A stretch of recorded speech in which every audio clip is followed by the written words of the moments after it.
Hello everyone. आज जो topic हम डिस्कस करने जा रहे हैं रिसर्च का, वो है हमारा AIIMS and objectives of scientific research. सबसे पहले हम ये डिस्कस करेंगे रिसर्च है क्या। अब जब हम ये टॉपिक पढ़ रहे हैं तो हमें पता भी होना चाहिए कि रिसर्च का मीनिंग क्या है। रिसर्च किन दो वर्ड से मिलकर बना है।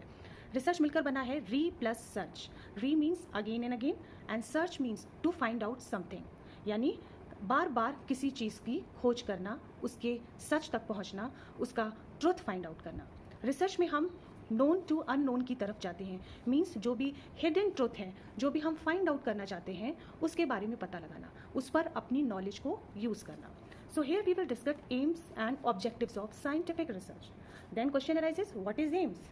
M the goal we are trying to achieve. Means जो हम अचीव करना चाह रहे हैं उसके पीछे हमारा मकसद क्या है, हम क्या अचीव करना चाहते हैं, क्या प्रॉब्लम हमने देखी है, क्या ऐसा हिडन ट्रुथ है जिसका हमें पता लगाना है, जिस पर हम आगे फर्दर रिसर्च करना चाहते हैं। And objectives, what is objectives? Objective means the steps we take to get the goal, है ना, वो स्टेप्स जो हम अपने गोल तक पहुंचने के लिए फॉलो करते हैं। रिसर्च बेसिकली है क्या? नोन टू अननोन, नोन से अननोन की तरफ जाना, है ना। और इससे हमें ये पता चलता है कि हम जो भी हमने कॉजेज फाइंड आउट करे हैं, जो भी डाटा कलेक्शन किया है, जो भी हमने एविडेंस फाइंड आउट करे हैं, उसके बेसिस पर हम अपने रिसर्च को कैसे कंप्लीट करेंगे। Now come to the topic.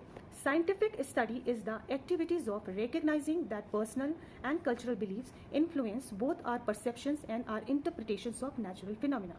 Scientific activity क्या है? ये वो एक्टिविटी है जिसको हम पहचानते हैं अपने पर्सनल, अपने सोशल, अपने कल्चरल बिलीव्स पर, जो हमें इन्फ्लुएंस करते हैं, जो हमारी रिसर्च को इन्फ्लुएंस करते हैं, जो भी हमारे परसेप्शंस आ रहे हैं, जो हम इंटरप्रेट करना चाहते हैं उस नेचुरल फिनोमिना के लिए। तो that is a scientific activity. It provides a means to formulate questions about general observations and devise theories of explanation.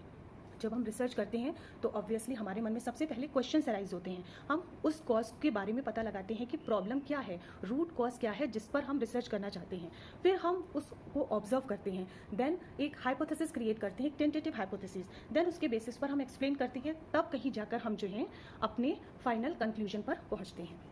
Okay, is it clear? I think the approach itself to answering questions in fair and unbiased statements, along as questions are posed correctly in a hypothetical form that can be tested.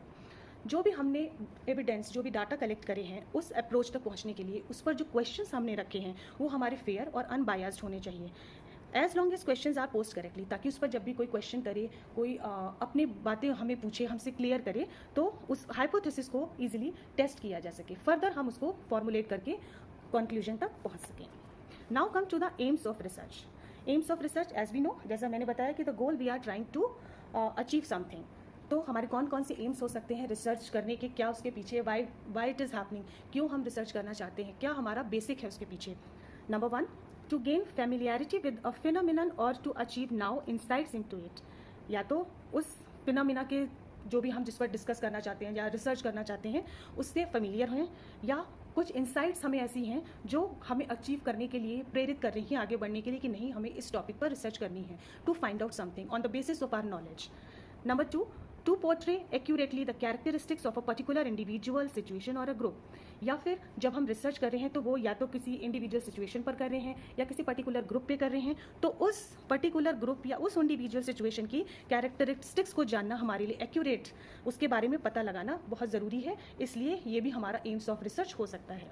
Now come to the third point, to determine the frequency with which something occurs or with which it is associated with something else.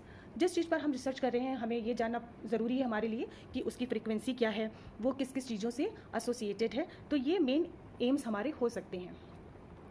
Next aim है, next and last point is to test the hypothesis of a causal relationship between variables. उन hypothesis को जो हमने अभी बनाई है problems के basis पर, उन्हें टेस्ट करना, उनका रिलेशनशिप देखना. Variables either it is a dependent और इंडिपेंडेंट, उसका उस हाइपोथेसिस से क्या रिलेशन है, उस प्रॉब्लम से, उस कॉज से क्या रिलेशन है, वो हमें लास्ट में हम उसको फाइंड आउट करते हैं. What is the variables, we will discuss it later on. Now come to the, there are 3 types of scientific activity. Number 1, problem solving. Number 2, theory building. And number 3 is prediction. Problem solving. Number 1, we will first discuss the problem solving.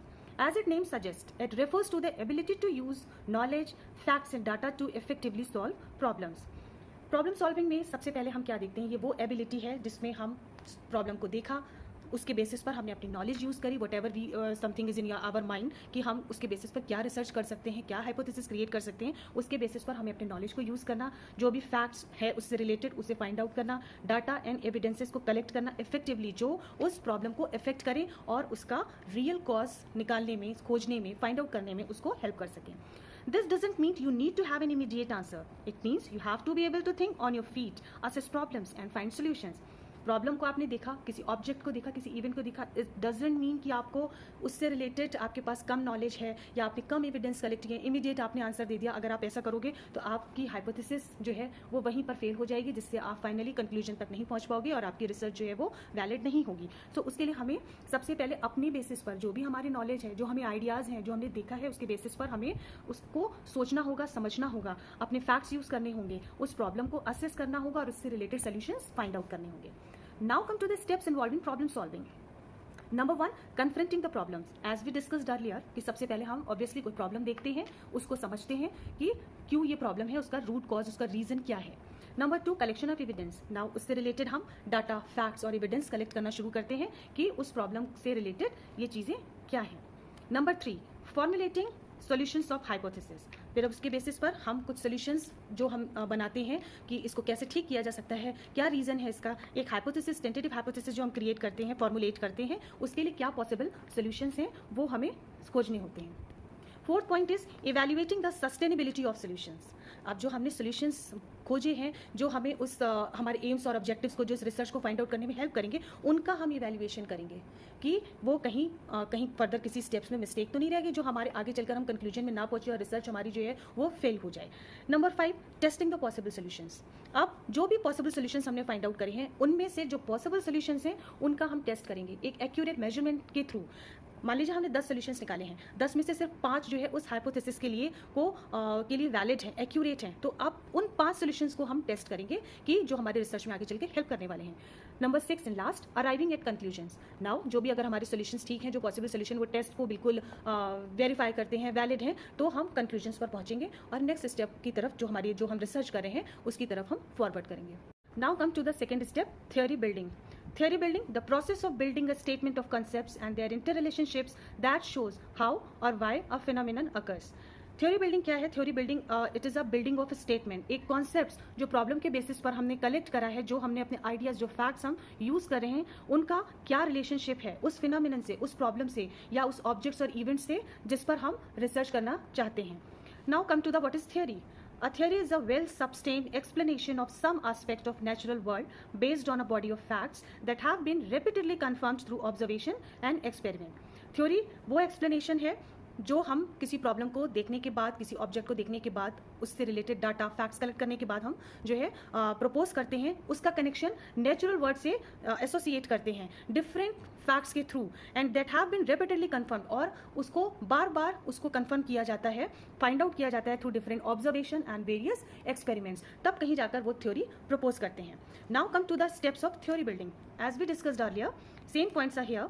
Observation of objects and events. सबसे पहले कोई objects या कोई event, कोई problem हमने observe की, then उसके basis पर we have collected concepts, then propose that concepts, and on the basis of that proposition of concepts we develop a theory. Now come to the third and last, prediction. It is a statement about a future event in research. ये वो statement है, ये वो it means कि जो research हम कर रहे हैं फ्यूचर में, उस पर हम किसी टॉपिक को, किसी प्रॉब्लम को हमने देखा, तो फ्यूचर में हम उस इवेंट पर, उस ऑब्जर्वेशन पर क्या रिसर्च करने जा रहे हैं. That is a prediction, means what is something going to happen in future.